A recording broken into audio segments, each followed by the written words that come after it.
Hello મિત્રો, આજે આપણે વાત કરવાના છીએ દોતીવાડા ડેમની। તો અત્યારે અમે પહોંચી ગયા છીએ લાઈવ દોતીવાડા ડેમનો વિડીયો છે, તો તમે લાઈવ જોઈ શકો છો। તો દોતીવાડા ડેમની વાત કરવામાં આવે તો અત્યારે તમે લાઈવ જોઈ શકો છો કે કેટલો ભરાણો છે અને કેટલો નથી ભરાણો, એ આપણે વાત કરીશું। તો પહેલાં તો વિડીયો પર નવા હોય તો વિડીયોને લાઇક કરી દો અને ચેનલને સબસ્ક્રાઈબ કરવાનું તો ભૂલતા જ નહીં।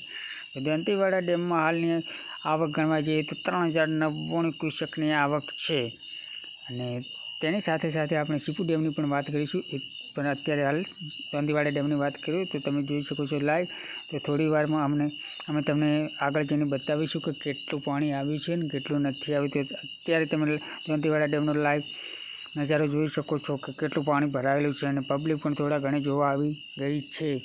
તો અત્યારે આ સમયમાં લાગતું નથી કે ડેમ ભરાઈ શકે છે, પણ ના, ઉપરવાસમાં વરસાદ પડવાથી ડેમ ભરાવાની શક્યતા પૂર્ણ છે। અને ગઈ સાલ આ વખતે જ્યારે બનાસ નદીમાં પાણી વહેતું હતું, નવા નીર આવ્યા હતા, તો ખેડૂતો અને લોકોમાં ખુશીનો માહોલ સર્જાયેલો હતો। તો આ વર્ષ 2024માં ઘણી બધી રાહ જોવા છતાં દોતીવાડા ડેમના હજી પણ ભરવાની શક્યતા નથી।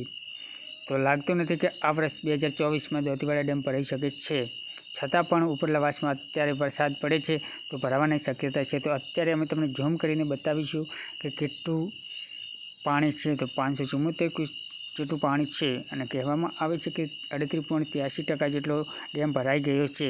અને સીપુ ડેમની વાત કરવામાં આવે તો સીપુ ડેમમાં આવક હાલ 268 ક્યુસેકની આવક છે, તો તેમાં પણ ઘણી બધી ઓછી આવક થઈ રહી છે। અને મુકેશ્વર ડેમની વાત કરીએ તો 131 ક્યુસેક આવક છે, તો એમાં પણ ઘણી બધી ઓછી આવક થઈ રહી છે। તો અમે તમારા માટે નવી અપડેટ જલ્દી લાવીશું, તો વિડીયોને લાઇક કરી દેજો, ચેનલને સબસ્ક્રાઈબ કરી દેજો।